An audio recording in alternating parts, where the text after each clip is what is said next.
Respect, because Fuck he you, was dude. being beaten. I'm gonna be like fucking have red marks on my So ass. we leave I the got it guys in the for moment. 3 minutes and they're doing push-ups. Really? Yeah, go Who, ahead. who requests? Elvis, for Elvis. Okay. Cosmic Elvis, I hope you will fucking die in a fire. Respect, because What the fuck? I'm talking. Please be quiet, bitches. I want you all to burn. And I really hope that every single soul and particle of your body is gonna disappear. I hate you all. I don't know why this is turning on for you. But if this is what I need to do to make you happy, you're fucking welcome. Shouldn't have asked. You shouldn't have asked. What's interesting is, despite it being so scathing, there were only 2 swear words in that entire. I got carried away. I don't know. Like, I don't know where his swear words. Bartender with, at that time, my boyfriend. Well, actually, I was helping around, sort of. I was sometimes working. He was working there as a bartender, in the beach bar cafe thingy type of thing. And since it's a season, it's summer, a lot of people come in, so of course they leave a lot of tips. But we found out what works best. I got an idea where, like, instead of just here's the jar for tips, we put our picture together. And actually, there was a picture from a year before that of my birthday. We weren't together at that point. And I was wearing like a white-ish dress and something, and we put a picture there, and it was like getting like funds together for our wedding, and people were just drawn to it. They're like, "Oh my goodness, are you? Oh, here's more. Here's like." You scammed people with a fake wedding? Well, I was still planning to marry the guy. It just didn't happen. Okay, it's not like I was scamming. Wow. Water. The definition of water is contextual depending on who you talk to. I'll give you an example. Drinking water, as for example I would have here in my bottle, is basically a liquid that is mostly water that is potable for the practical uses of hydrating me. But the water in here that I get from the tap or even filtered water is not 100% H2O. It has impurities in it. There's some stuff in there that isn't good. So for colloquial use, it's water, right? But if you take this shit to the lab where they need pure H2O to conduct science experiments, and if I tell you this is water, it's got impurities in it, I'm lying, basically. Because for the purposes of the scientific experiment, even though they're using the same word, this isn't water anymore. It's water with impurities. Likewise, if I were to replace the same percentage of impurities in this water with, let's say, arsenic, and I give it to you and you ask me if it's water, and I say, well, mostly, right? You'd be a little suspicious. You want some cosplay? Here's your cosplay. I will crush my enemies. It's just this breathing tube is not like completely straight. So it just kind of does that sort of farting noise, but there we go. Yeah, no. Denied. Wait. Is it a level 4 spell? Is a level 4 spell. Level 4 counterspell. Denied. Fuck off. What sound does a very what sound does a chicken make when you annoy it too much? Fuck off! I came up with that one on the spot. So last Saturday I went to a party. It was a princess party where we had to dress up like different princesses, and I chose to go in as Princess Bubblegum. So check the drip. I think I did a fantastic job. Yeah. I know, right? This guy's fucking baller. Here, let me show you some pictures. This is the host of the party. His name is Giannis. He's this little messy bitch over here. He often like does these sort of like kind of weird parties at his. Most young people go through the phase of thinking that because they feel something strongly, they're the first people ever in the history of the world to feel that way, and therefore they think that what they're saying is profound by virtue of them feeling it. Because it's new to them, they think it's new to everyone. It takes a little time to realize that lots of people have felt the same way about something, you know? It's one of those lessons you only really learn with time. Yeah. Yo,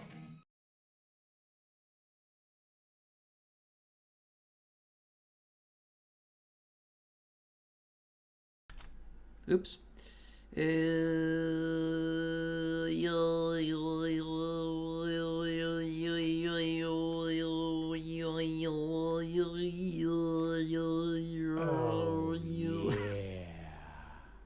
Thanks for the sub, Norgatron.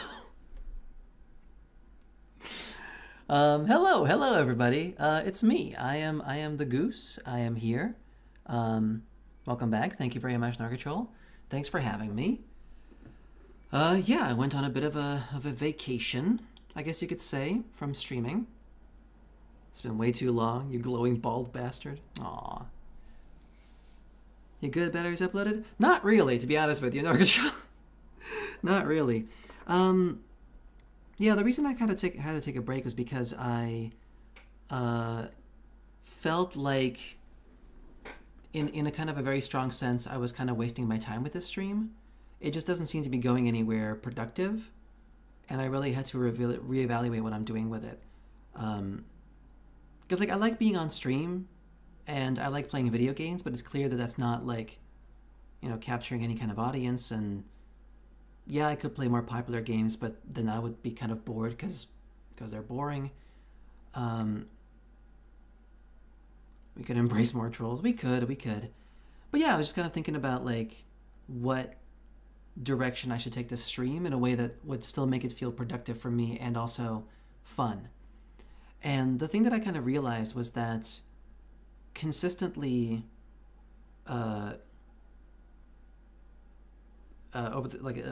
consistently like in the where have you been? I'm telling you right now.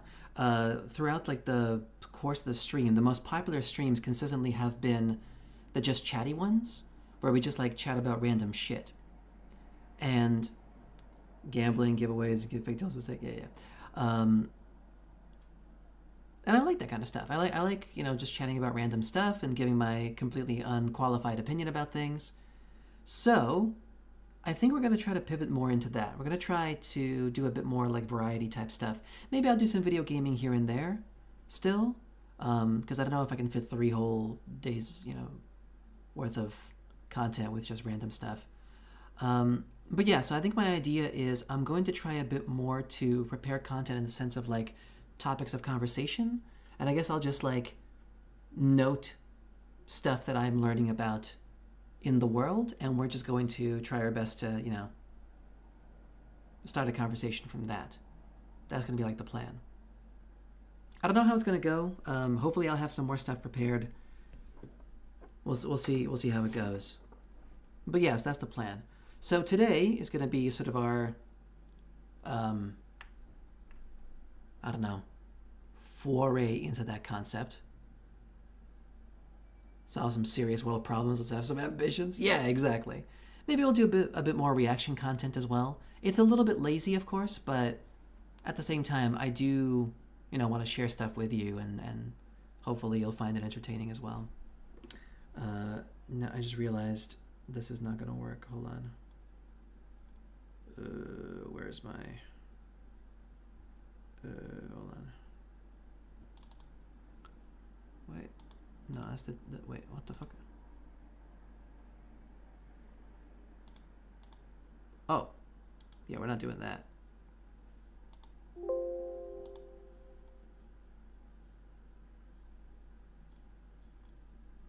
The hell? Oh, there it is, okay. Let's do like that.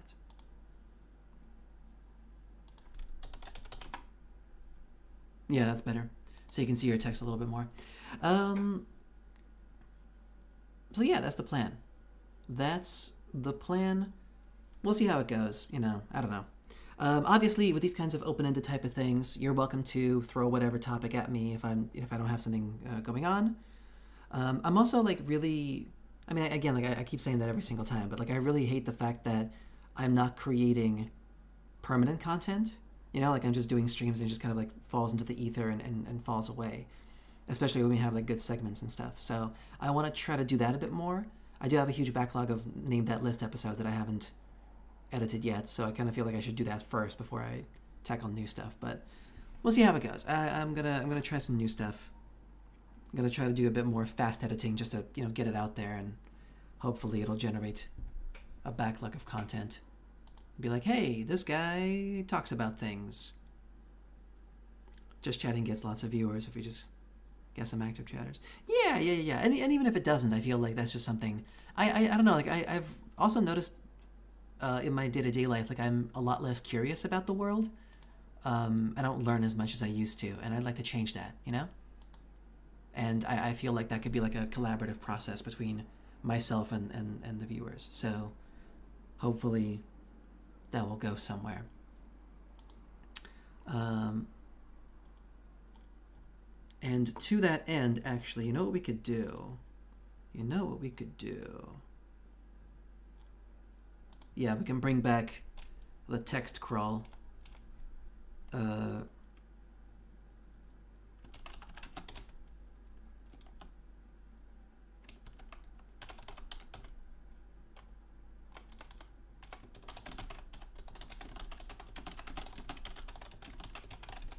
Is that even gonna fit? I wonder.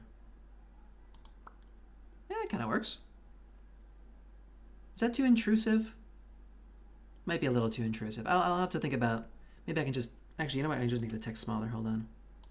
This font is too huge. Font size. Drop it down to like a. It's like a good size.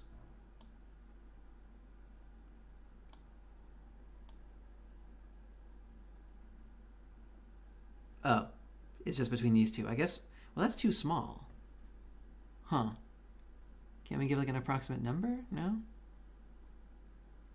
Weird. Let's leave it here for now. Put it in the middle. Nice. Perfect. There you go. That's top quality streaming right there. No, the middle of the top screen. Like No. The top in the middle. No, right here. Let it be my mustache. Okay. Hello, everybody. Look at me. I am a mustachio. Talk about the Supreme Court. What, you mean like this? In the middle? I guess we could do. Yeah, I guess we could do that. Sure. I just can't guarantee that it'll always be in the middle though, because if I change the text. Wait, hold on. Can I center it here?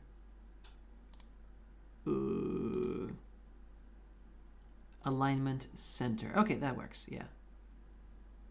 That works.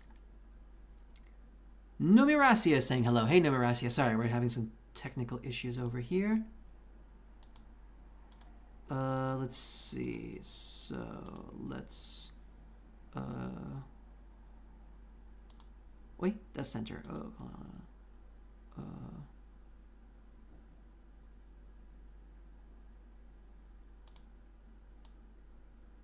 Let's bring it back up, and then... there we go. All right. Cool. That should work. Yeah, I like that actually. That's not too bad. I think the font size is pretty good too. Yeah. So yeah, a lot has been happening in the United States of America, which is a country that I know quite a bit about. So you know how? Okay, for those who might not be aware, let's take you all the way back to a month ago. Was it? I think.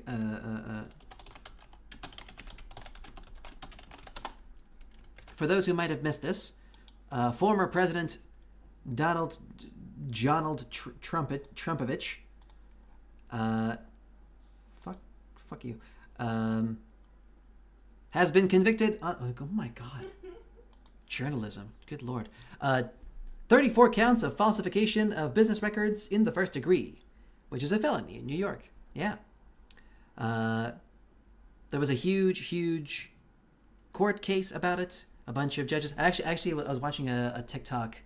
There was like a whole series done by this guy who like broke it down day by day. The absolutely batshit insane defense, just trying literally anything they can, throwing spaghetti at the wall and seeing what sticks. But yeah, finally a jury has convicted him. 34 counts. He's guilty of the hush money stuff. Fisky saying, do you like to watch videos of police body cam shootings? No, can't say that I'm a fan, Fisky. And the fact that I'm assuming that's a joke, but the fact that you think it's funny is, like, not great. I mean, if it's not a joke, then, yeah, it's kind of fucked up. I know police shootings are bad. I don't think we need to see videos of that. Yeah. Or is it you really like watching them because you like when the black guys get shot? Is that the angle you're going for there? Is that a little self-report there? Anyway, so yeah, he's has been convicted, but prior to this, your boy Mr. Trumpovich, while he was still president, did a interesting thing. Hey, Slayer's over here saying, "Hey yo, hey Slayer." I see you're playing Darktide for all of 3 seconds before you got over here. What's up, buddy?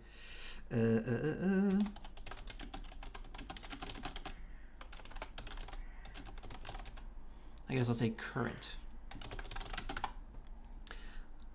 How are you? I'm okay. I'm all right. Generally, I'm all right. So you might know that the United States of America has a kind of a weird court system in that there is what they call the Supreme Court. Unlike a lot of other court systems which are based on doctrine law that is just like set in place and then gets changed occasionally as it needs to be, like in most countries, American law is set on precedent, meaning that basically the rules get made as precedents for making them happen. So like if there's a situation where they don't know what to do, whatever the judge is of that who's handling that court case makes a ruling, and then it gets like, if it makes appeals, it gets sent up and up and up and up until eventually, like if it's a big enough situation, it gets enshrined into law. And at the very top is the Supreme Court of the United States. These are life-appointed judges, so they are set for life. They have job security for life, who basically make the ultimate laws of the United States. And the common wisdom was that these guys are supposed to be completely apolitical, objective assessors and critics of the law for the benefit of all. But as especially the past couple of months have very obviously demonstrated, nothing could be further from the truth. 6 of these guys are conservatives. 3 of them, the most recent 3 conservatives, were basically pushed by the Republicans towards the end of the Trump presidency. Before, I think it was a 5-4 split, if I'm not mistaken. But then a couple of people died, and their spots were open, and so they just shoved a bunch of conservative judges in. And as a result, they repealed a bunch of shit. The fun one from last year was I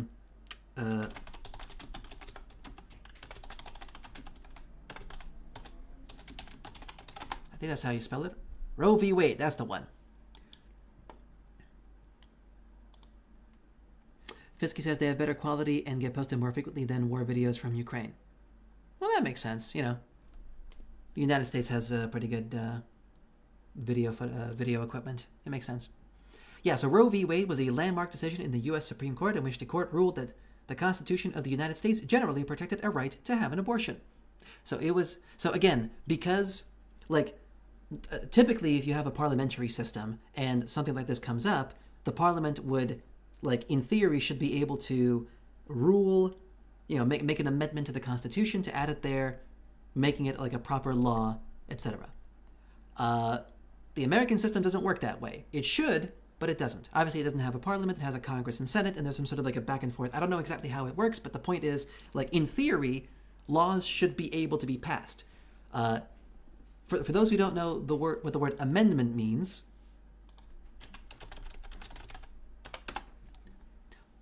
an amendment is a minor change or addition designed to improve a text or a piece of legislation. So the Constitution of the United States, like any other constitution, should be amended. As in, like, different amendments of it can be removed and other ones can be added.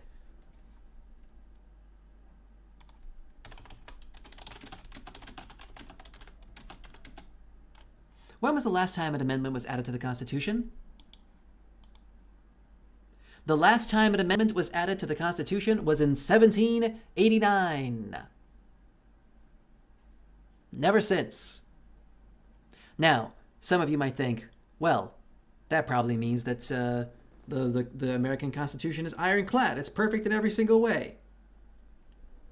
You tell me the state of the country and tell me if that's true. I don't think it is. The reason that amendments, or the main reason that amendments just don't get passed anymore in the United States is because of gridlock. Because of the super, hyper partisan political system they have over there, where the two parties basically refuse to cooperate. And it's getting worse and worse by the day.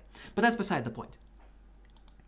The point that I was making was that this specific court case set the precedent for what basically became law. Like, this particular ruling was the only thing that was making abortion legal in the United States. And guess what, motherfuckers? They repealed it back in June of 2022? Was that 2 years ago? Oh shit, I thought it was last year. But yeah, they repealed that motherfucker. They've been trying to repeal it for years. Ever since the ruling, ever since it happened back in 1973, the Republicans were always super gung-ho about getting it removed, but they just didn't have the political system wasn't stacked in their favor to do it. Because, as it turns out, this is a very popular ruling. Most people like to have the option for abortion. Turns out, freedom is great. Yeah. But the Republicans, they want to see women suffer, you see. So, yeah. They stacked the court, and the court went their way. And now, there have been 3 other amazing rulings by the Supreme Court that just passed, one after the other. It was just a rapid fire of bad decisions. Give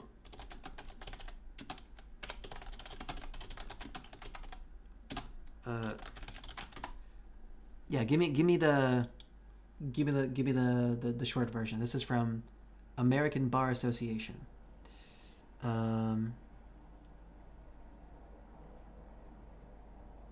No, this is something different.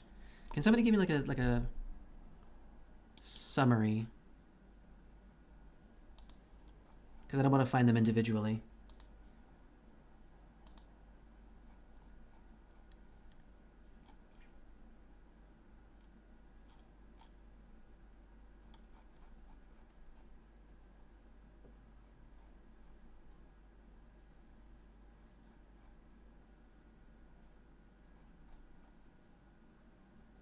There we go. Okay, so the big 3 that they recently came out with, just absolute bangers. Number 1, it's illegal to be homeless in the United States. Woohoo! It's great. I love it. Basically, yeah, so unhoused people sleeping outside can be fined and jailed.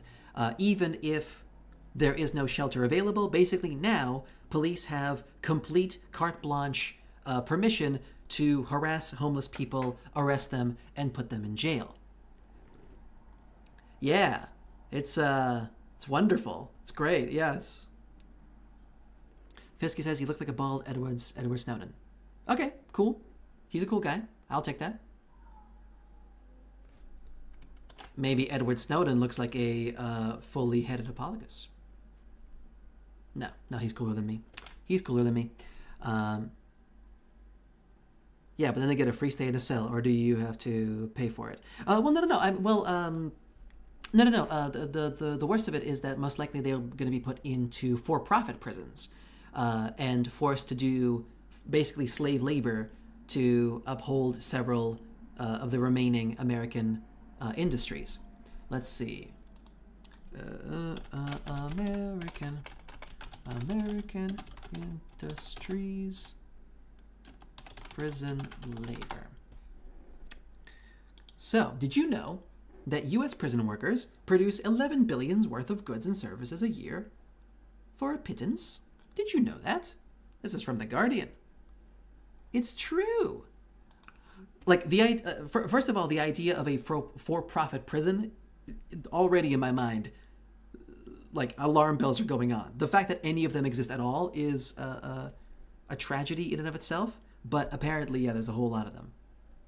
Idle hands is a devil work, according to capitalistic business owners. Well, yeah, they just want profit, basically. But yeah, so apparently there's a bunch of industries that are entirely propped up by prison labor, some specific things. Is there private prisons? What do you mean private prisons? There are for-profit prisons. That's what this means. Yeah. So basically, like the prison, like there are some prisons that are owned by corporations and run for profit, meaning they make money when they have more inmates, and they also make money off of the labor that they sell to factories. So like the prisoners are forced to do certain kinds of labor, which the for-profit prison then benefits from. So in 2021, cool, we should have one too. Fisky, I really feel like if these are genuine opinions you hold, I feel really sad for you. If you're trolling me, I feel even sadder. Yeah. Aren't all prisons run by the government? No, not in the great United States of America. No. They obviously are in cooperation with the government, because obviously like prison is something that like should be held by the government. But no, they are allowed to run for a profit. Yeah. There's deals and stuff. Let me give you some examples here.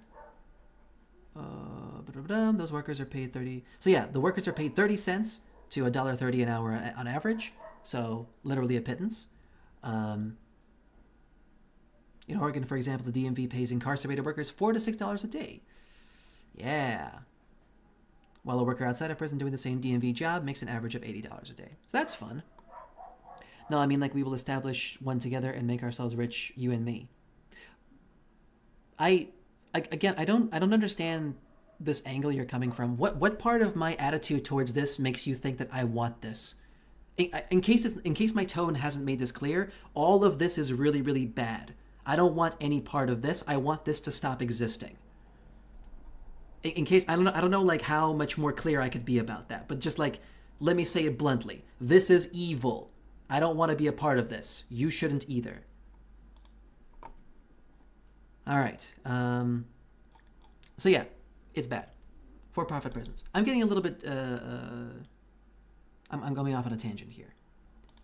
But yeah, so this is most likely. There's two kind of incentives here. I think like one of the incentives to push something like this is just to have more free labor.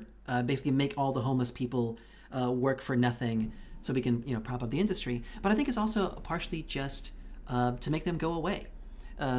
The general, like most American politicians' attitude towards homelessness is not to look at it as a systemic issue where like maybe they need to reevaluate their economic policy, but instead like a temporary sort of like, ew, those gross, dirty people, we need to make them go away. Like the consistent in most American cities, the consistent policy has been to break up homeless encampments, as if to imply that like if you break up enough of them, the homeless people just disappear into the ether, i.e. they die. And I don't know if that's a really good economic system to have people live in a country where if they don't make enough money, they die. That's, I don't know if that's good. I feel like that's bad. It's kind of bad. It's just a little kind of bad, just a little bit, just a little bit. I think so. Just a little bit, yeah. That's a little bit evil. Fisky says people don't usually born evil, society makes them. Well, I don't believe people are evil. I don't believe in essentialism. I don't subscribe to that at all. These are all systems. Like you're on the verge of the right, you're on the right track. But yes, it's all environment, and we can change that environment. The United States doesn't want to change that environment because there's a small percentage of very powerful people who make a shit ton of money and have a lot of influence, keeping the way things the way they are. What's up? Oh, okay, I thought you were trying to get my attention. All right. Did they get like some sort of education or schooling, work preparing type, and a rehabilitation? That's funny. Good one. No, I think there are some. There might even be some for-profit prisons that have some sort of educational programs available, but it's mostly for the free labor. I don't think we God, dude, there's all kinds of stuff you can watch about that. We can watch a little bit of like John Oliver if you want, because I'm pretty sure he did a thing on for-profit prisons.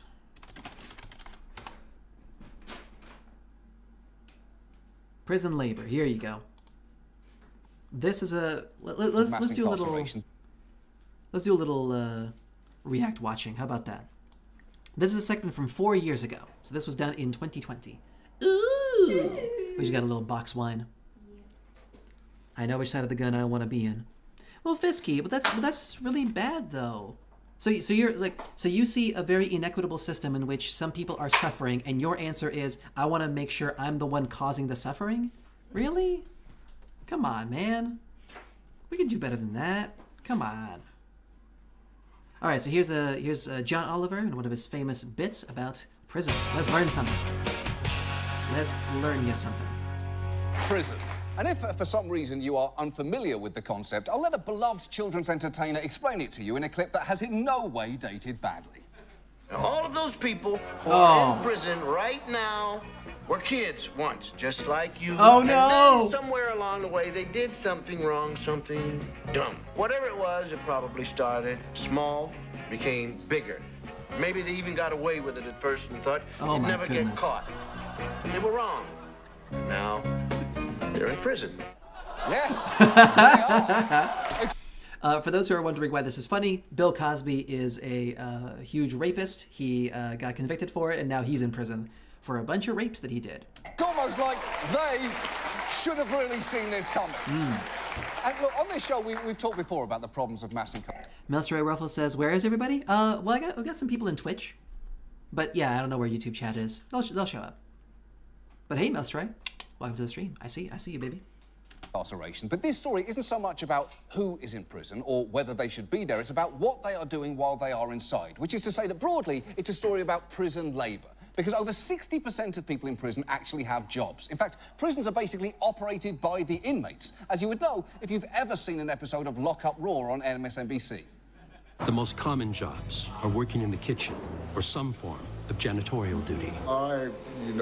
Clean carpet, vacuum, empty trash. I work in laundry here 5 days a week, Monday through Friday. He has recently landed one of the most coveted inmate jobs, staff canteen clerk. I didn't come into prison with a staff canteen job. I started in food service, in the dish room, and worked my way right on through the ranks. Oprah didn't start on Oprah Winfrey Show. So... I mean, he is right, of course. Oprah didn't start on the Oprah Winfrey Show. Oprah started when a glowing magical orb consolidated all of the Earth's energy into... Now, to be fair and balanced, I don't think it's the worst idea. Nice. I don't think it's the worst idea. No, not right now. It's okay. I don't think it's the worst idea to have the prisoners do something, and like something that could potentially be productive. I just feel like paying them next to nothing is kind of counterproductive to that, you know? Like I think it'd be kind of cool, actually. I think it'd be really cool if, like, while you're serving your sentence, if it's a kind of sentence that is going to end eventually, the money that you earn through the labor that you do, like, is like a proper wage, even if it's minimum wage, at least that's something, and then you just get that at the end of the sentence, and that's the money you can use to rehabilitate your life. That could be at least something. But they don't do that. No, they just make them do basically slave labor. Like, do the smallest amount just to, like, qualify as a job, you know, that gets paid. Anyway. Free meals and no rent. Well, I mean, there's lots of other bad things about prison, but, like, go ahead. All right.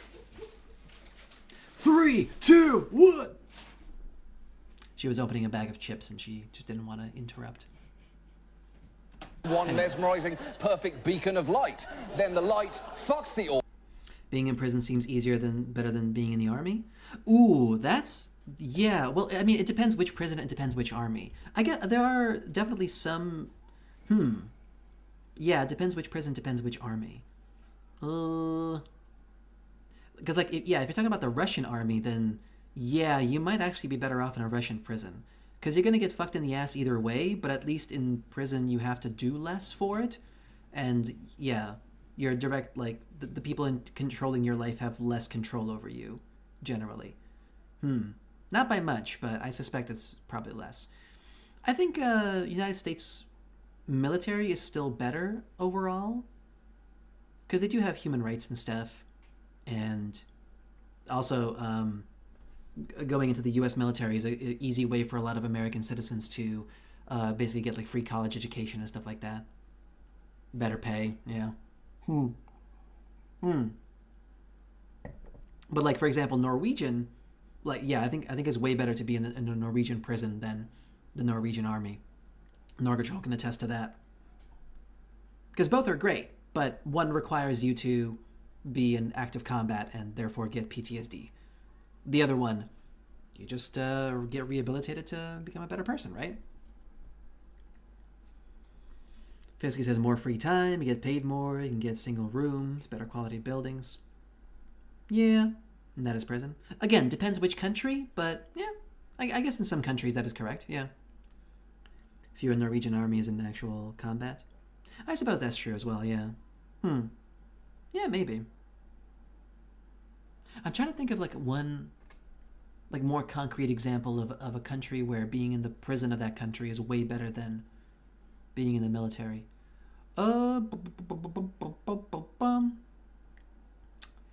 You know what? I'm gonna say Finland? No, Finland has nice prisons, I bet. I actually am not sure. I only know about Norwegian prisons. But all the Scandinavian countries I think are decent when it comes to their prison. How are Finnish prisons actually? Yes, they have? Yeah, because they're a Scandinavian country. They have their shit together. Nice prisons. Oh, nice prisons. Yeah, you're right. Yeah. But they have a nice army too, I think. Right? Like, it's not that bad.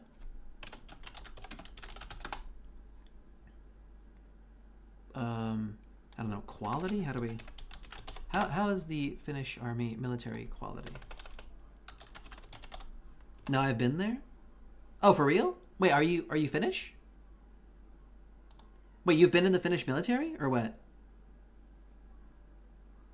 Finnish Defense Forces.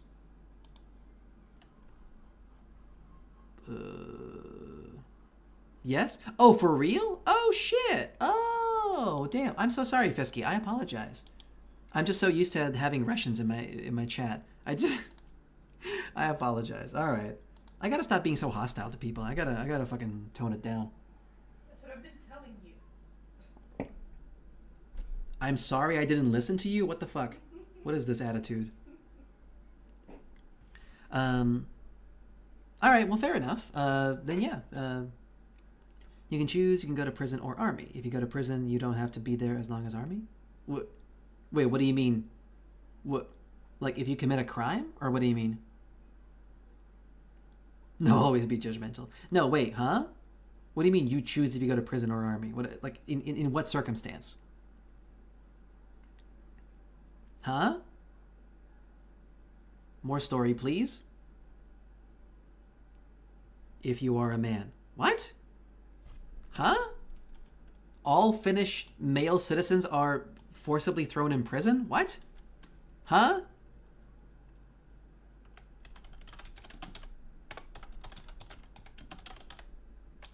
Like prison as a worker? I don't know. I don't understand what he means. Yeah, what do you mean, Fisky? Huh? Army or prison? Yeah, but why would somebody who didn't commit any crimes? If you deny army, same here in Norway. Oh, I see. It's compulsory. Okay, compulsory civil service. Okay, so it's not prison exactly. It's more just like, okay, so like if you refuse to do your military service, you have to do the equivalent in civil service, which is like prison labor, is what he's trying to say. Okay, now I get it. All right. I mean, I'm not like the biggest fan of compulsory stuff, but at the same time, it makes sense that like if you live in a good society, it makes sense you should want to contribute. One option is prison too. Yeah. I get it now. Yeah. Honestly, like here's the thing. I'm a draft dodger. I actually dodged my country's military service. I was born in Belarus, and the reason I dodged it, I mean, obviously I'm soft as hell. But also because the Belarusian military sucks, and also Belarus is not that great either. If I lived in a country that I genuinely enjoyed and was proud of, I'd be happy to serve my time. I'd be happy to serve that community. Absolutely, 100%. Like if I was born Finnish, and they told me, hey, listen, if you want to keep living in this great country, you gotta, do a couple of years military service. Sign me the fuck up. I'll take the risk. I'm cool with it. I think that's only fair. I'll put my work in. I'll do my lot. Keeps the whole thing running. let's do it. But that's only if the country is good, you see. That's what you think before you've been there? No, I mean, obviously, like, yeah, military service is bad. Like in any, yeah, even in a good army. I get that. What I'm saying is I'd be a lot more comfortable doing it for a country that's actually good. Like, boot camp is the only shite, rest is good. Well, again, the different people have different experiences, of course, and I've never done any of that, so I can't speak to it. But I'm just saying, like, it's better to serve a country that you actually care about than one that you don't. That's all I mean. But anyway, for-profit prisons. Let's keep watching this. And the result was Oprah. That's Oprah's origin story right there. But there are some major differences between the jobs people do in prison and the ones they do on the outside, particularly when it comes to money. The average wage in prisons is around 63 cents per hour. And remember, that's the average. So that means there are states where prisoners make considerably less. In Texas, Georgia, Arkansas, and Alabama, prisoners are not paid for their work at all. Oh. And in some places, they're required to work under threat of disciplinary action. So literally if they slave say, labor. no, I'm not going to work, they can write you up for that. They can send you to solitary for that. That's slavery. To work for free, and then they can put you in solitary if you don't work or write Even you the up interviewer for was not like, "What?" working For free. Why is that not slavery? Yeah, that's not good, because why is that not slavery is one of those questions that even if you have to ask it, something has already gone very wrong. Yeah. Like, how many swastika tattoos? Or which of Mommy's nightstand drawers did you open? Things are already bad. We just need to figure out how bad. Is it? And the answer to why... Is it just me, or... I don't know if the quality of the writing has gone worse on the John Oliver show, or if we've just gotten used to the shtick, but I feel like these jokes are still funnier. I don't know. Maybe it's a nostalgia thing. I don't know. Anyway. Why is this not slavery? Well, it's not exactly not slavery, because it turns out treating prisoners as slaves is literally written into the Constitution. The 13th Amendment states that slavery is abolished, except as a punishment for a crime. And the amendment abolishing slavery is really not the one that you want to suddenly include the word except. And look, I know that to many, inmates are not a naturally... Have never seen this guy before? Oh, for real? Yeah, no, John Oliver is a very, well, he used to be a comedian in Great Britain, in England, I think. And then he emigrated to the United States.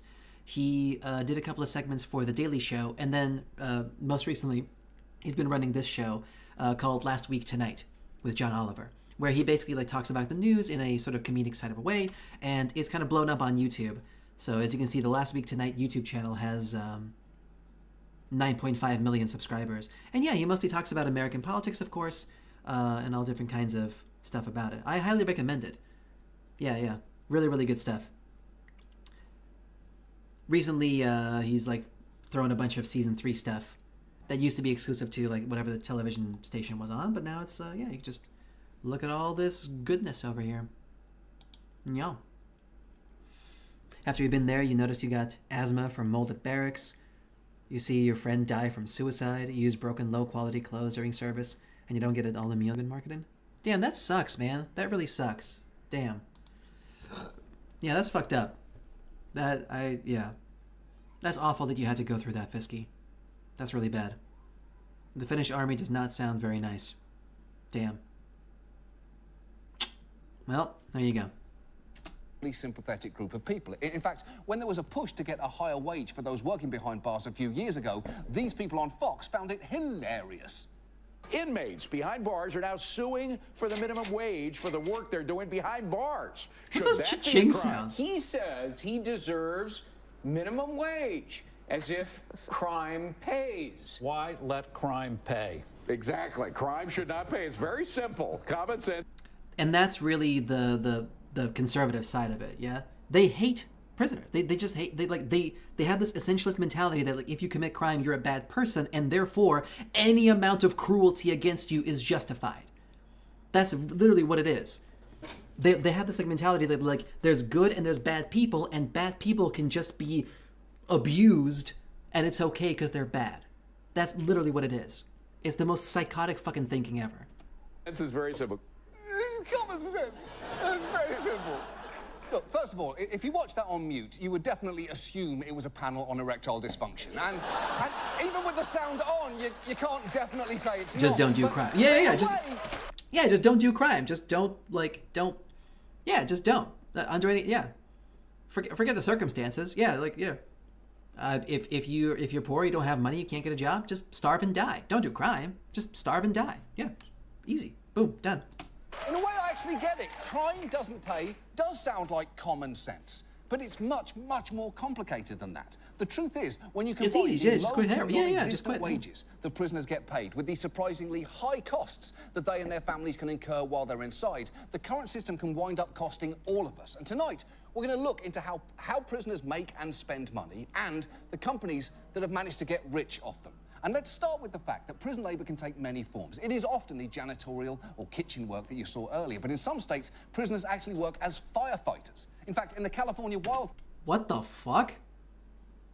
Okay, that feels like a huge oversight, because doesn't that require training? Doesn't that require expertise? Huh.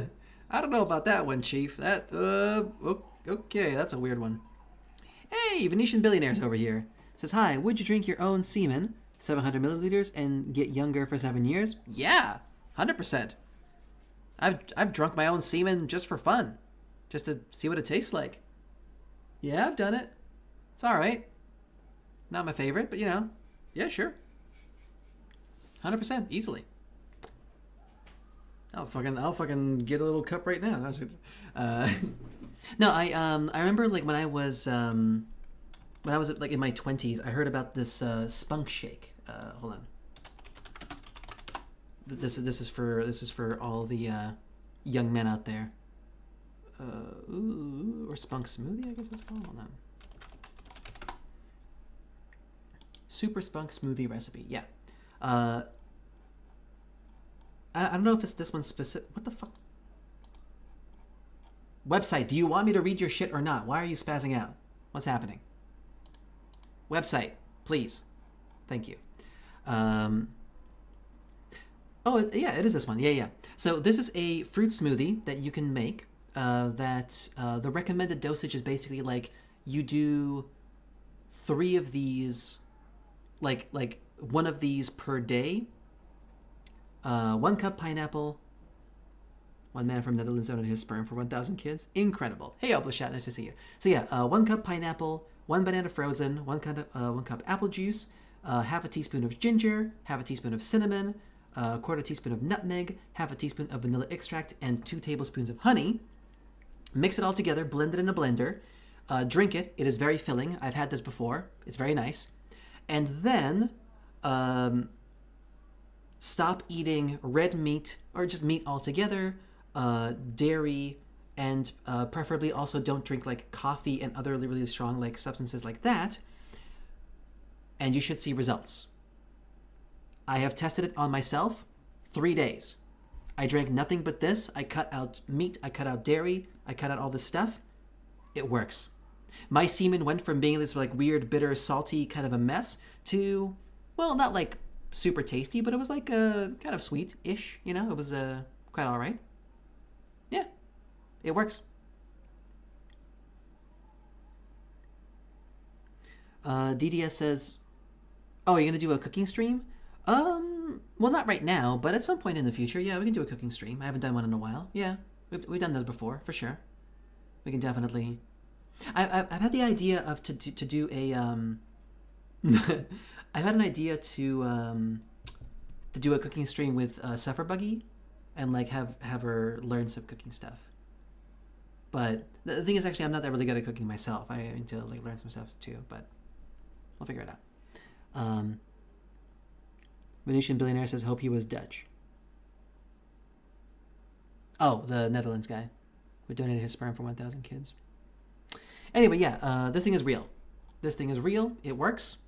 If you have a girlfriend and you want her to swallow your cum and you want to be considerate, yeah, just make this. But it's also very, very filling, honestly. Like, you fill yourself up with this thing, you're good for like half the day, easily. Very filling. So, you know, because, you know, pineapple and banana, it all kind of fills you up. It's good stuff. Yeah, I'm gonna send it in the chat. Real talk. I got What? my refund. Congratulations. Scammer Supreme.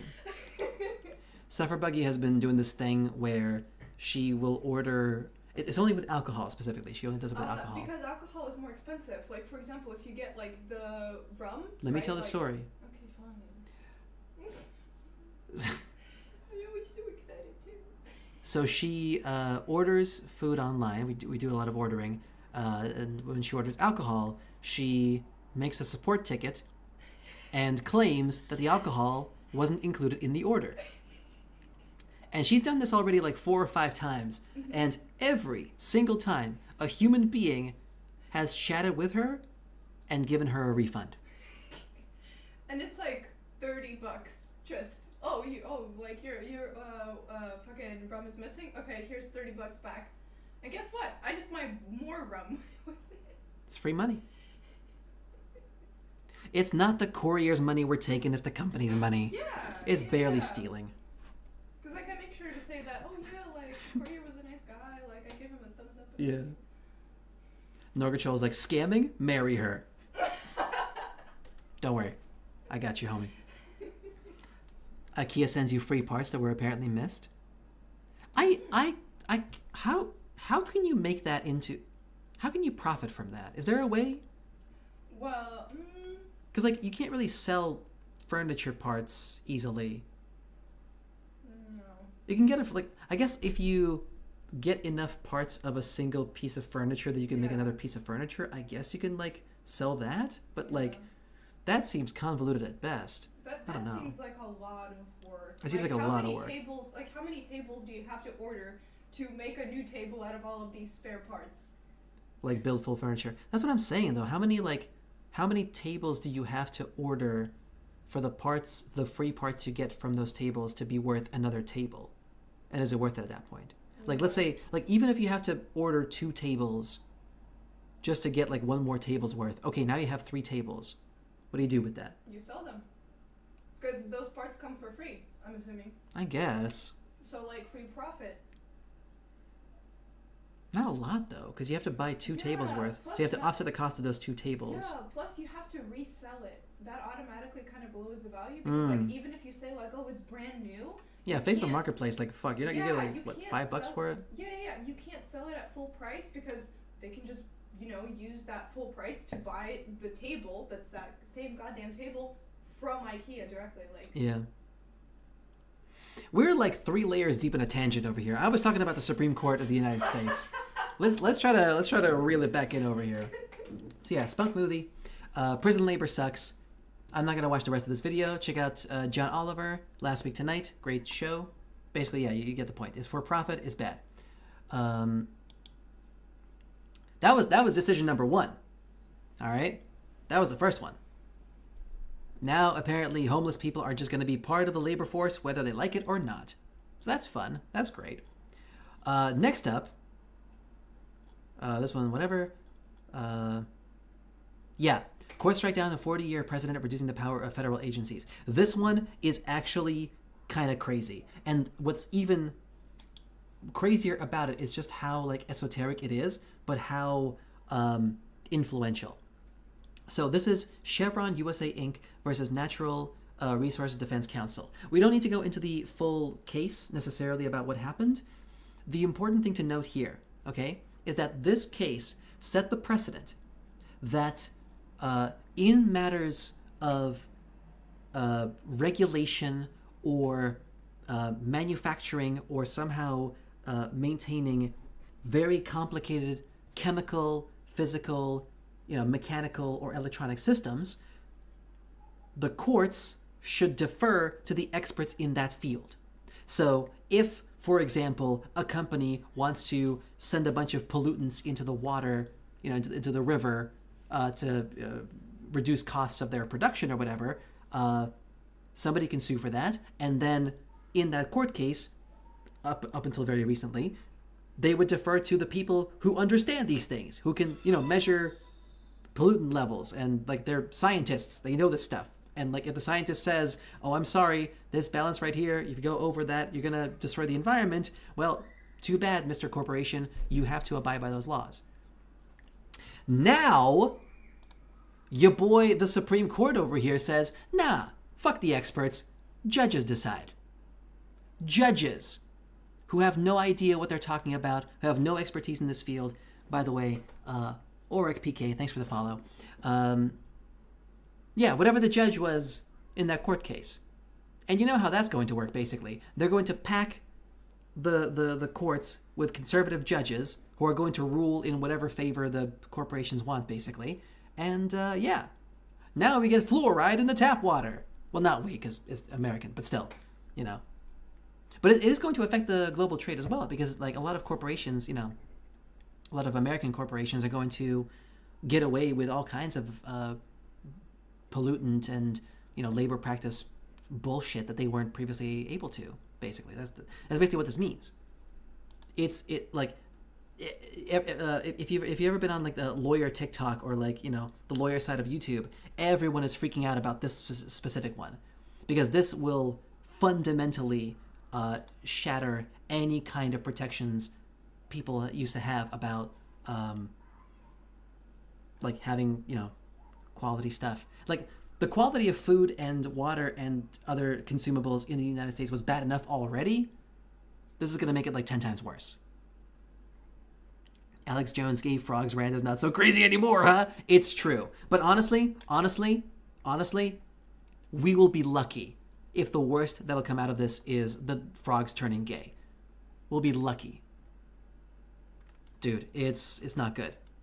Because like it used to be that if a corporation used to like would like, I don't know, put too much fucking benzene in the tap water to make it flammable, which by the way is a real thing, somebody could sue for that. That goes to court, and then they'd have an expert come in and say, hey, listen, this amount of benzene in the water is actually not good for humans to drink. Turns out it's not healthy for them, so you should stop doing that. And the judge would be like, all right, well, I'll defer to you because you know your shit. Mr. Corporation, please stop putting benzene in the water. Now, if the judge, I don't know, gets paid off, gets a little donation from the corporation, be like, hey, it would be great if you could, you know, rule in our favor. The judge could be like, benzene's fine. I drink it all the time. It's cool, no problem. It's law now. You can have benzene in the water. Real thing, by the way. Here, let me show you.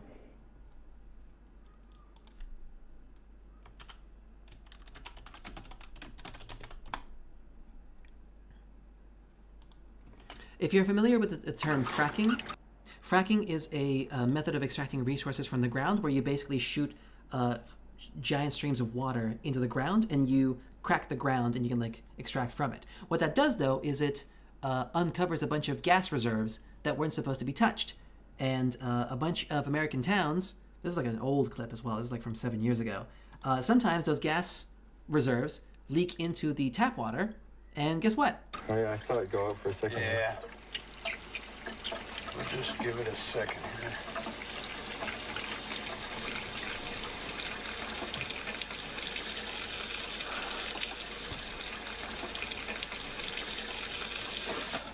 Whoa, Jesus Christ. Tap water.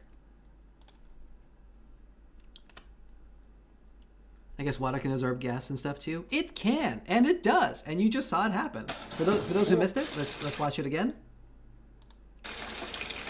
Tap water. Whoa, Jesus Christ. Rigged, indeed. Yeah. And now, a judge can rule that this isn't illegal anymore. A judge can be like, no, this is fine. Make it happen. Whatever. AJ says, anyway, how's your flammable liquid sex life? Dude, it's pretty bad out there. AJ, I gotta say, as our one resident American citizen, I gotta tell you, especially when living in Florida, I feel extremely bad for you, dude. You are in for a wild-ass ride. Holy shit. We are covering the Supreme Court's recent decisions. We've just gone over it's illegal to be homeless. That's fun. That's great. And we've just covered the Chevron case as well, so that's fun. I've just explained why this is a catastrophe. especially for environmental stuff. I missed Slayer's comments on it. It's moments from the US like that makes me appreciate the EU with all of our stupidity that I'm thankful to be living here. I mean, the EU definitely has its problems, but at least they're not these problems, for sure. Pavel, I don't know how to tell you, but that wasn't benzene in the tap water. It was the devil. Nice. Have you considered streaming Democracy 4? I have no idea what that is. What is Democracy 4? What is Democracy 4? Is it like one of those, like Universalis type games? One of those like Hearts of Iron type shit? Democracy 4.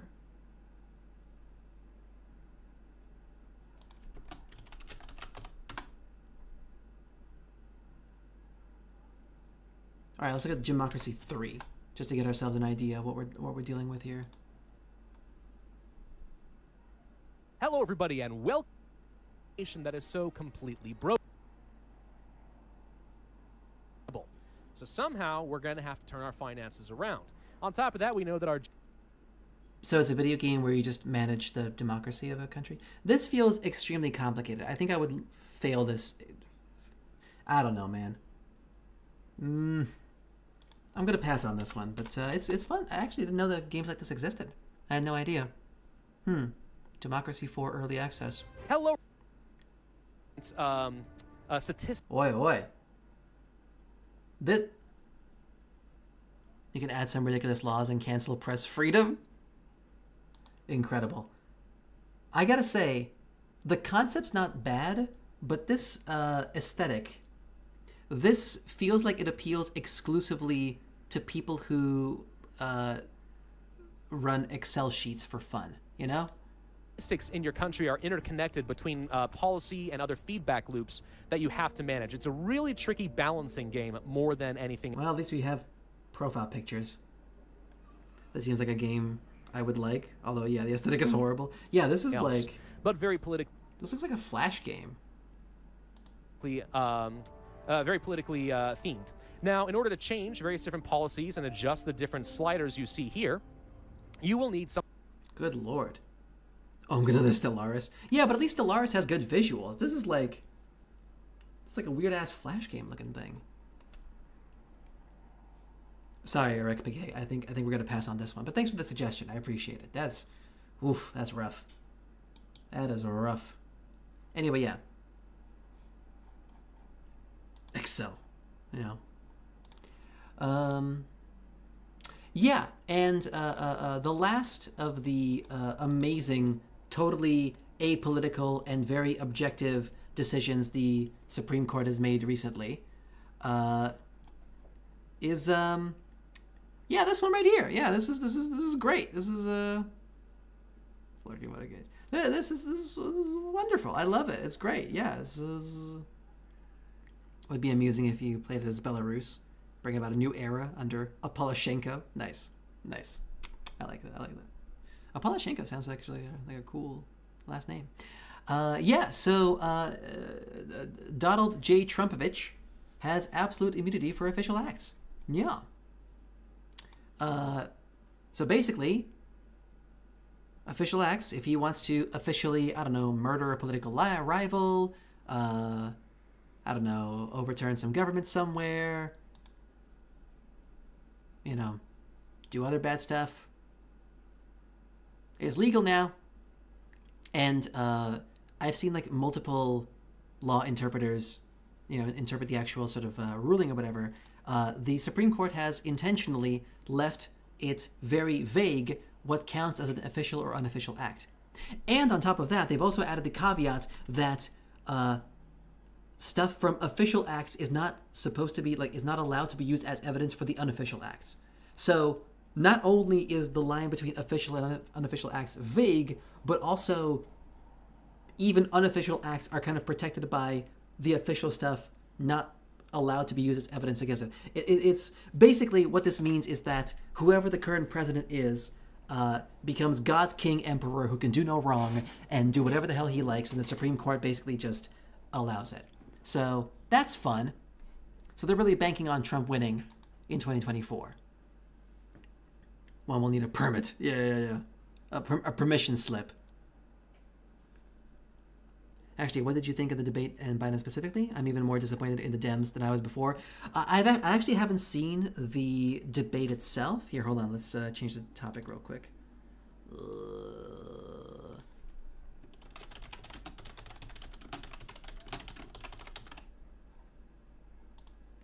I actually haven't seen the Orange Man versus Sleepy Joe. I actually haven't seen the video itself. I've just seen a lot of people react to it. It's bad. It's super not good. Obviously, the guy that I listen to the most is Vosh, and basically his take is that the Democrats are single-handedly responsible for bringing us ever closer to the brink of fascism through their abstemiousness and stubbornness.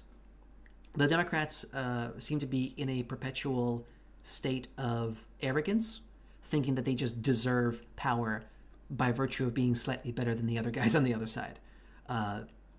And so, isn't Vosh a pedo? I'll give you 3 guesses as to what the answer to that is. The answer may surprise you.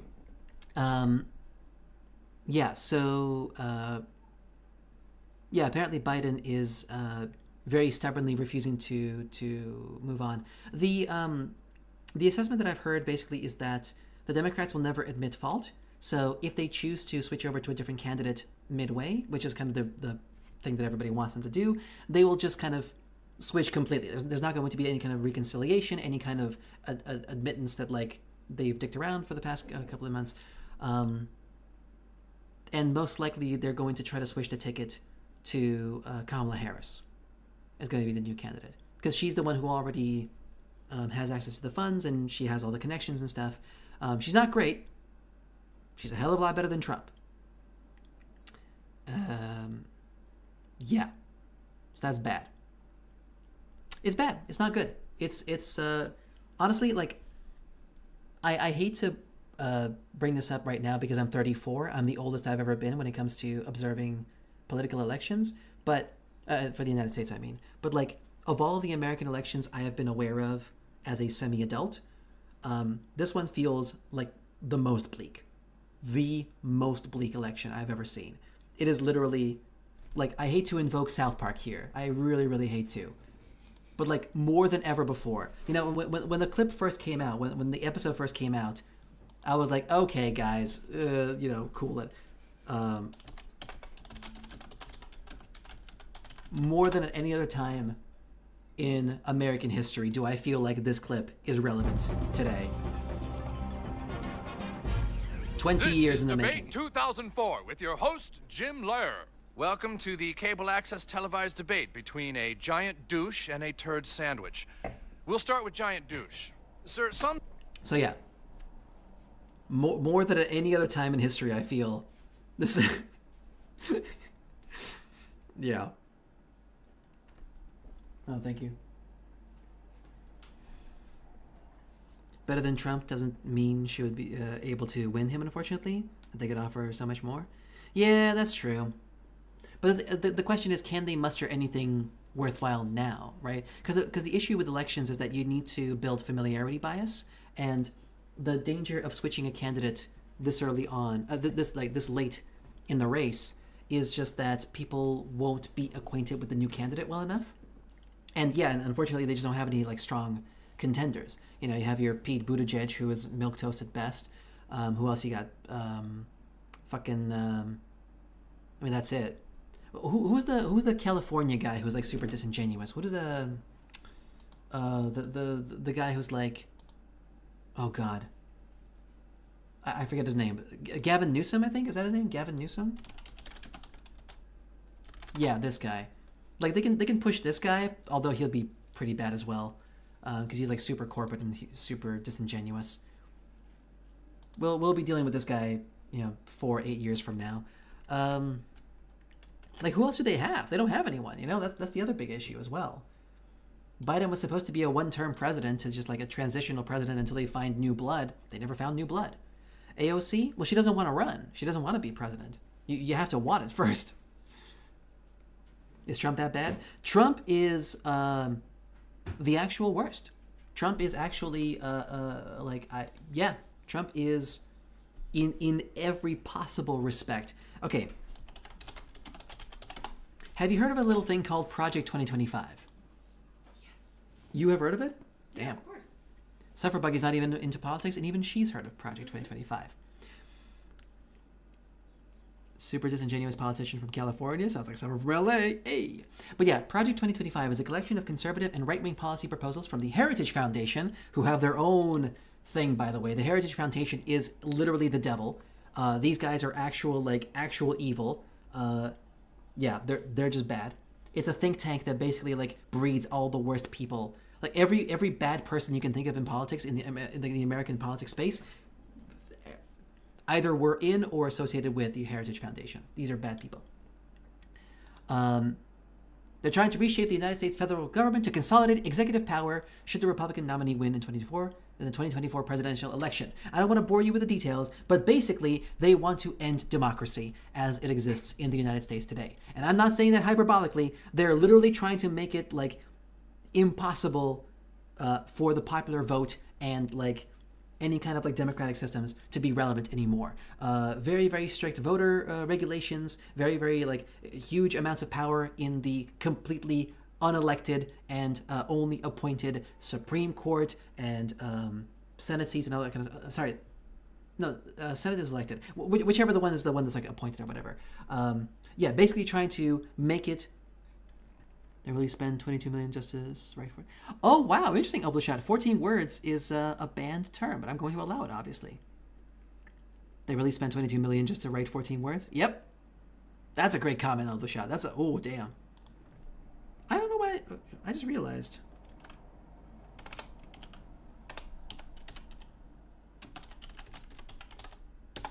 That comment just made you VIP. I don't know why we didn't do it before, because you're a huge supporter of our stream, but congratulations, buddy. That's a great comment. They really spent $22 million just to write 14 words. God damn, that's so good. Damn, that's so good. You're really cooked with that one. God damn, that's good. Damn. That was really good. All right.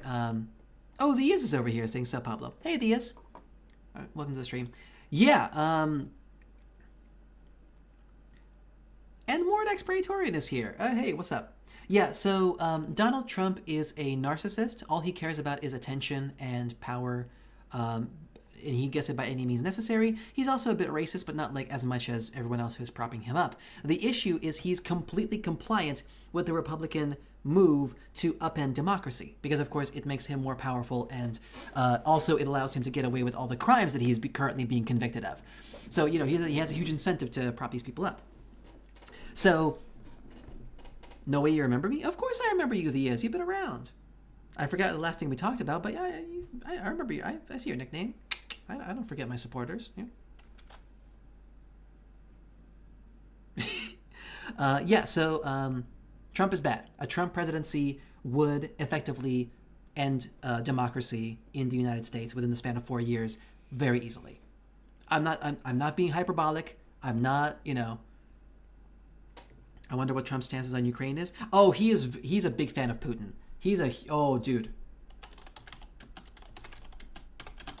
He's a big fan of Russia. Oh, baby.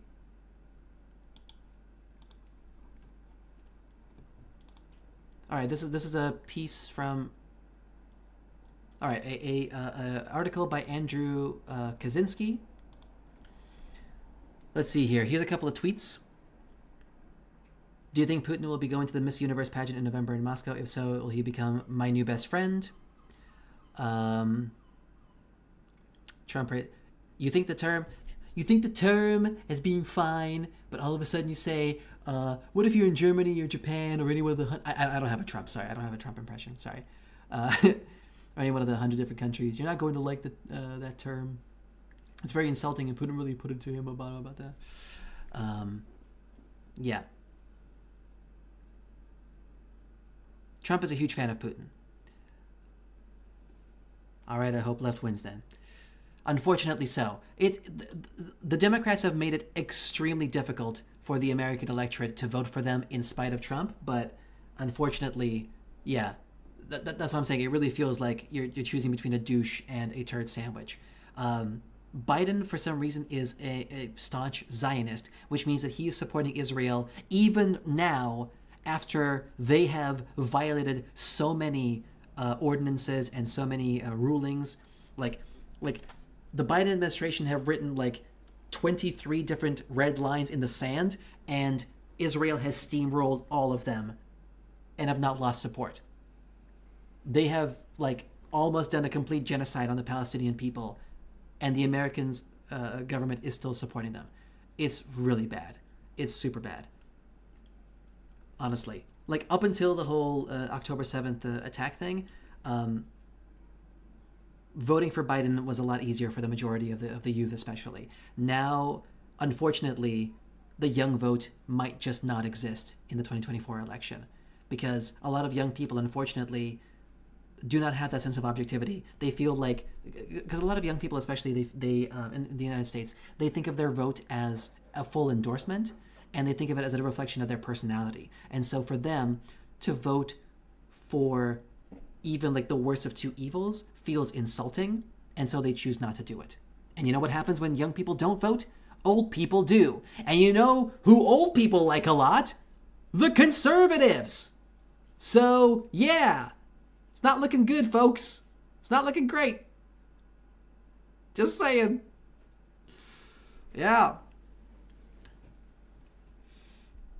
I really don't get how Americans are so entrenched with just two parties. Like, it's impressively stubborn. Oh, actually, Slayer. Well, now both parties have their like corporate interests, but it's actually a really great video by CGP Grey that explains how the first past the post system kind of inevitably leads to two parties. I actually really like this a lot. Hold on. I don't know. Tell me if you've seen it already.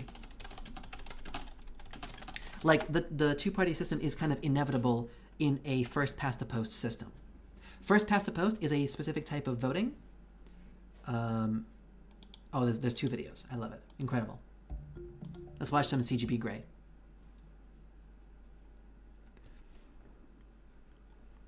I checked my chat history last time you were streaming with a friend, I think, and he leaked his credit card. Oh, for real? Oh, wow. Well, props to you for not taking advantage of that. He has quite an impression of the public figure still. That's a genius strat.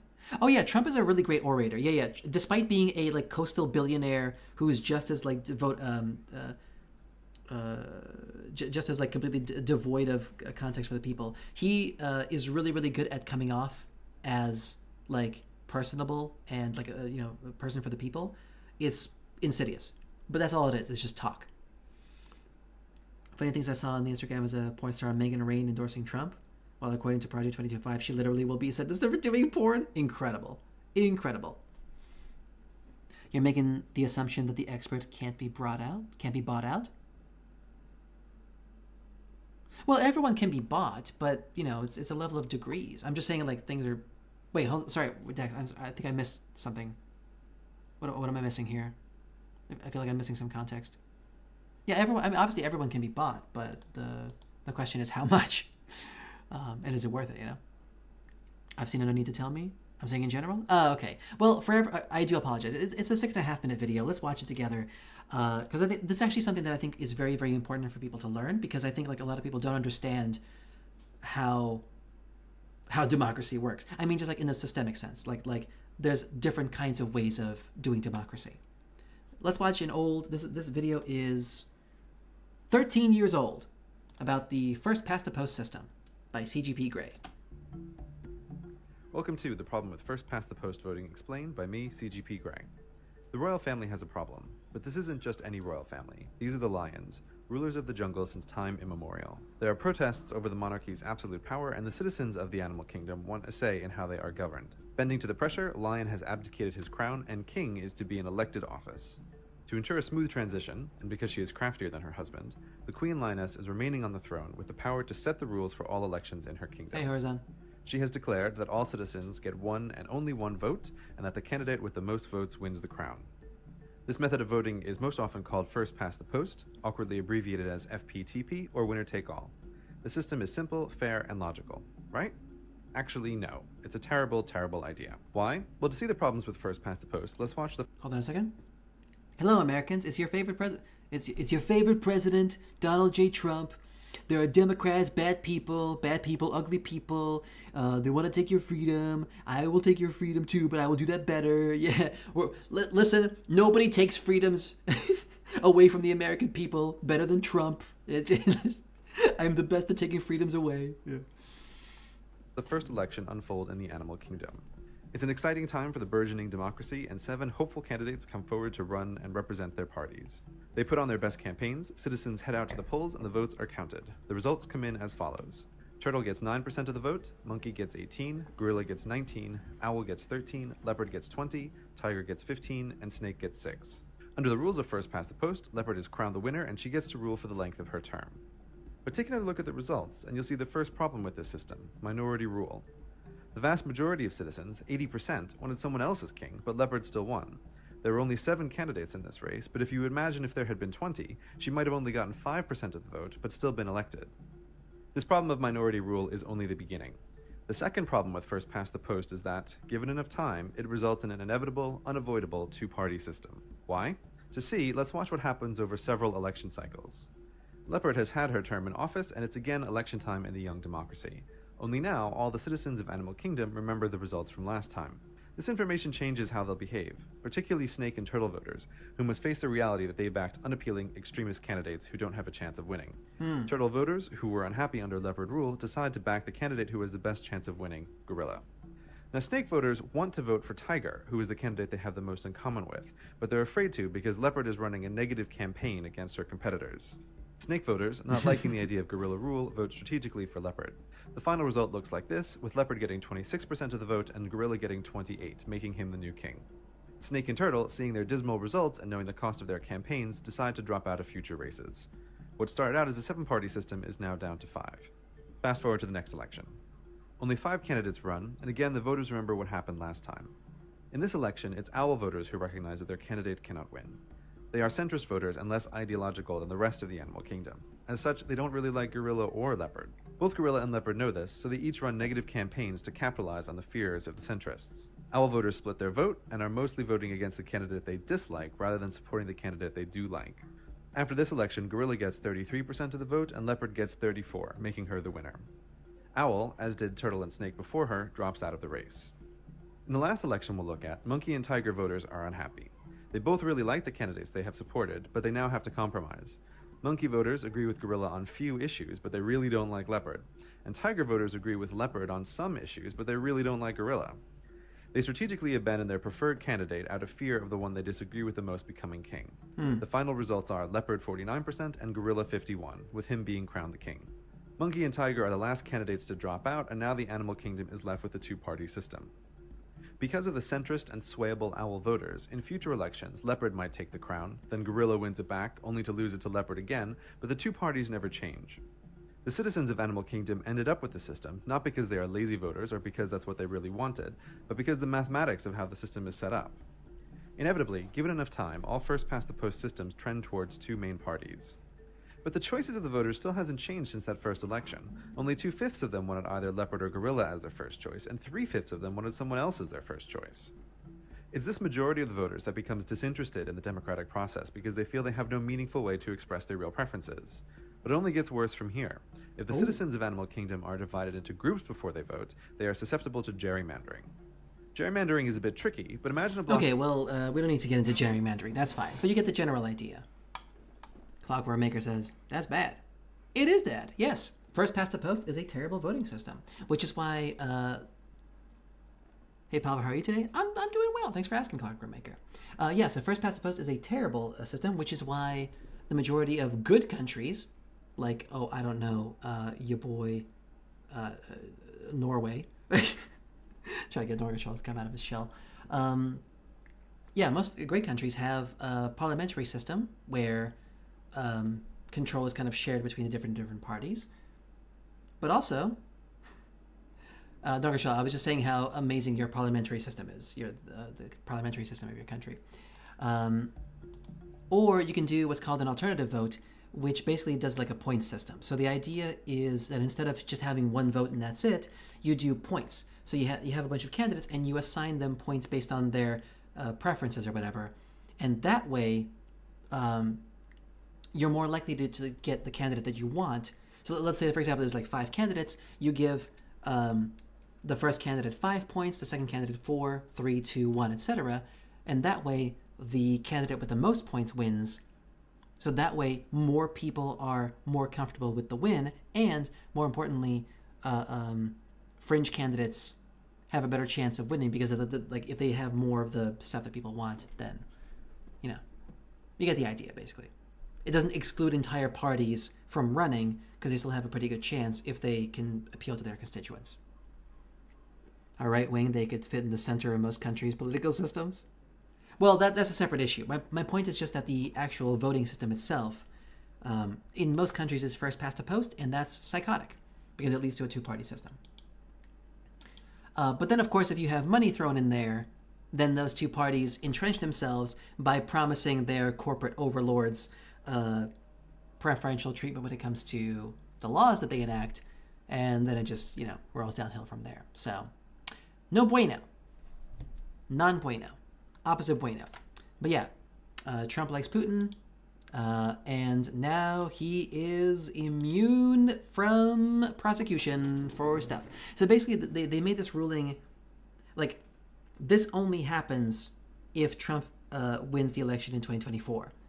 And as much as it sucks to vote for Biden, considering all the shit that he's pulled, and considering how old he is and how senile, unfortunately, the Democrats have given us no choice. Well, us, I say, I'm not going to vote. But they've given the American voters no choice but to vote for a senile old man who probably will have to retire and let Kamala Harris take over. Because the alternative is that democracy dies. So, priorities. So the American electorate now basically has to choose between aiding and abetting and funding a genocide happening in the Middle East, or democracy dying and also aiding and abetting a genocide. Because, just to be clear, the Republicans would be even more in favor of Israel. That's the worst part. It's not like if you vote Republican, Israel stops getting funding. No, they get even more funding. It gets even worse. So, yeah.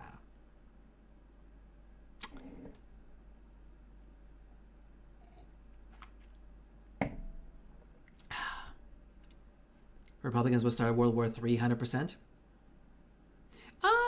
Maybe. Okay, let's switch the subject because I've already talked about the Supreme Court enough. Just because it will fuel their corporate overlords. I disagree, and I'll tell you why in just a second. Let's change the topic.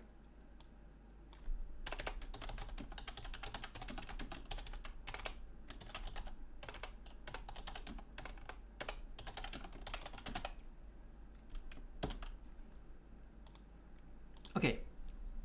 It's not centered. Oh my god, do I have to center it every time? Like Woodrow Wilson was letting? There we go. Mordek says YouTube is laggy as fuck today. Mordex Praetorian. That is the very first time I have ever seen you even hint at a swear word. I mean, you say sod, but doesn't count as a swear word in my books. Interesting. Times are a-changing. Dwight Eisenhower. Okay, let's talk about World War III. So, the way I see it, and again, I'm not a political strategist, I'm not a political analyst of any kind, so please take everything that I say with a grain of salt. But,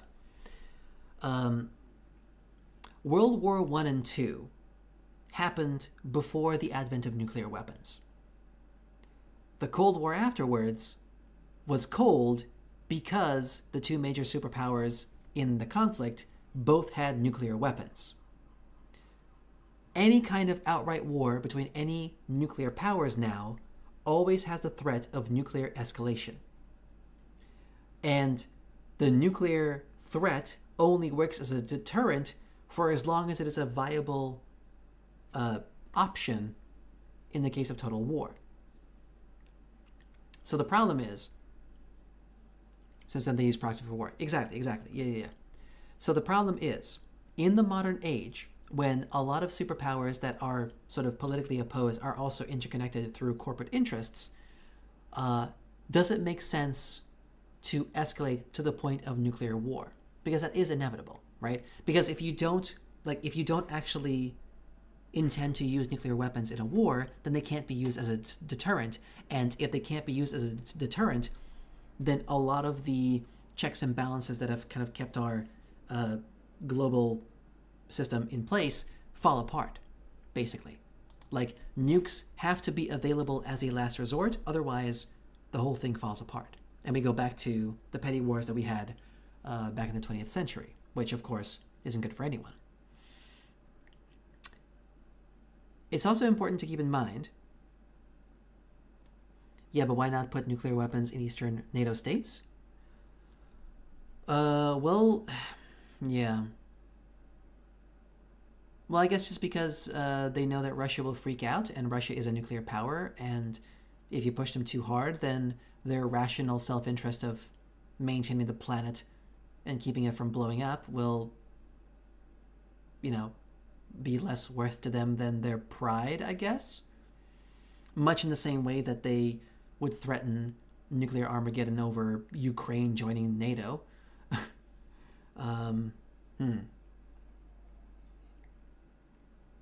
Also, Nogurjo says we have ICBMs, no need for it. I suppose that's also true. Yeah, I'm not actually sure how ICBMs fit into this. But anyway, right now the two major superpowers are the United States and China. And both of them are in a mutually beneficial economic agreement.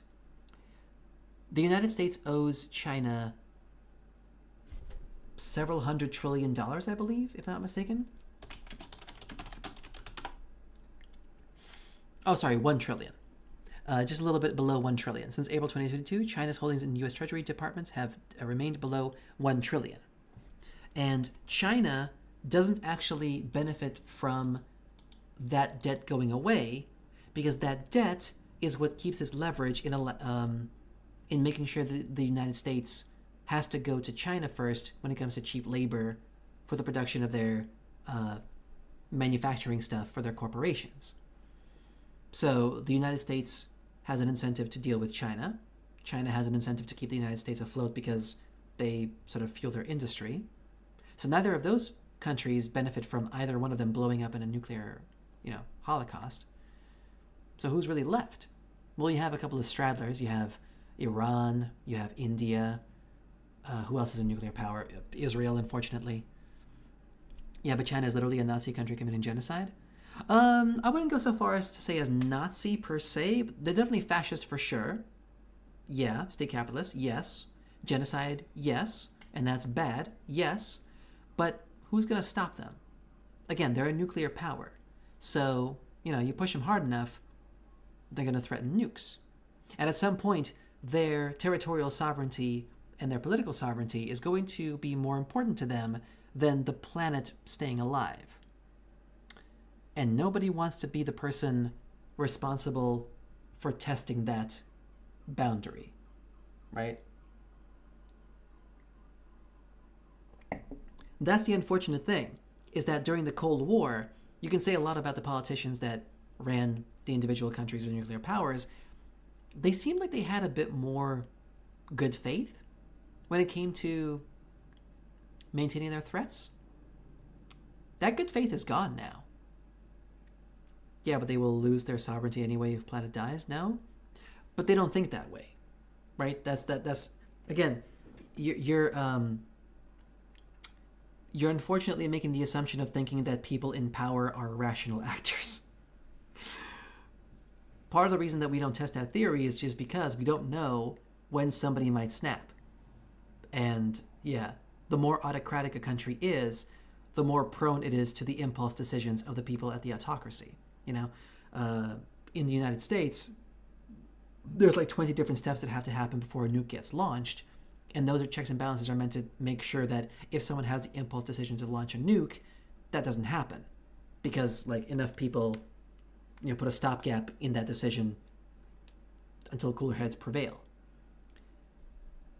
The United States is a democratic country. Other countries are less democratic, meaning that the decision to launch a nuke has a fewer steps involved. So, yeah. Putin has already said that he'd pick mutual nuclear destruction over a world without Russia in it. And given how unstable he is, I wouldn't want to test that. Exactly, right? He has already demonstrated many decisions that a rational leader in his position wouldn't make. So, you know, Putin is full of shit? Do you know for certain, though?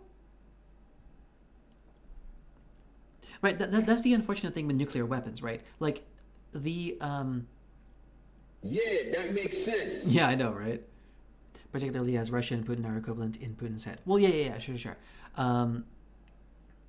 When it comes to any kind of probability, there's actually two factors involved. Most people often think about, like, the chances of something happening, but few people consider the consequences of that thing happening.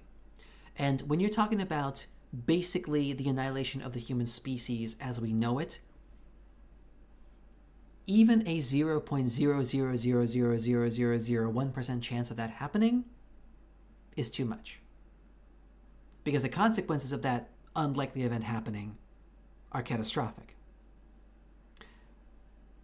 So even if Putin is full of shit, if that is a certain fact, it can't be verified by the people making the decisions on how to interact with him. They don't know that. They can't know that. And because they can't know that, they can't operate on that knowledge. Does that make sense? Because again, the consequences of them being wrong are that the planet dies. And nobody wants that.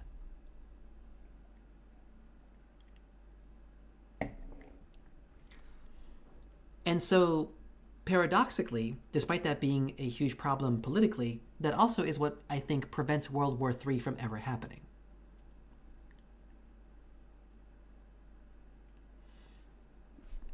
Wait, sorry, did I miss something? Formageddon?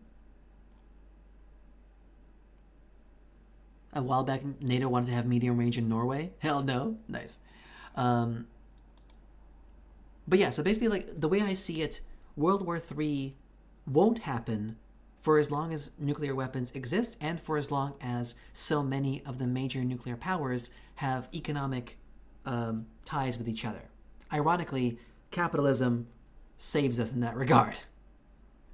Obviously, international trade will be necessary under any economic system, but my point is just that, like, as long as goods and services need to be traded amongst the different nations, right now they have a huge incentive to make sure those supply lines don't get removed.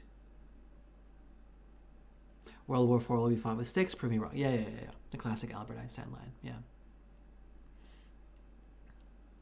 It's, yeah. So why USA and China just not ditch Russia? What do you mean ditch? In what do you mean ditch? Ditch in what way?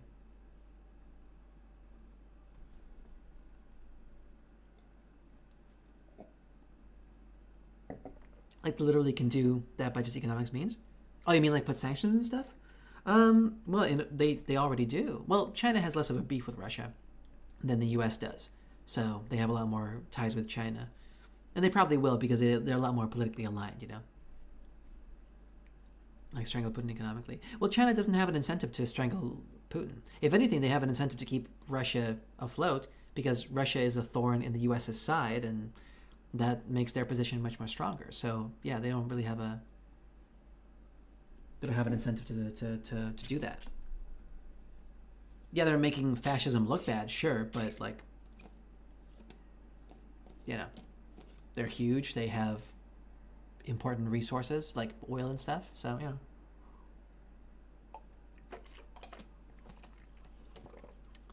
Yeah. To be honest with you, I'm not like super well versed in this particular aspect. Like I know my politics sort of well, but this is one aspect of it I'm not super clear on. So please take everything I say with a huge heap of salt because I'm not 100%. But I feel like, yeah, China has an incentive to keep Russia around because they complicate things for the U.S. And the weaker the U.S. is, the easier it is for China to subdue them extract as much value as they can from their business and also potentially upend them politically in the future. Because China's definitely like, you know, they're hoping that's going to be the case. They're hoping that there's going to be a president at some point in the future who will be a man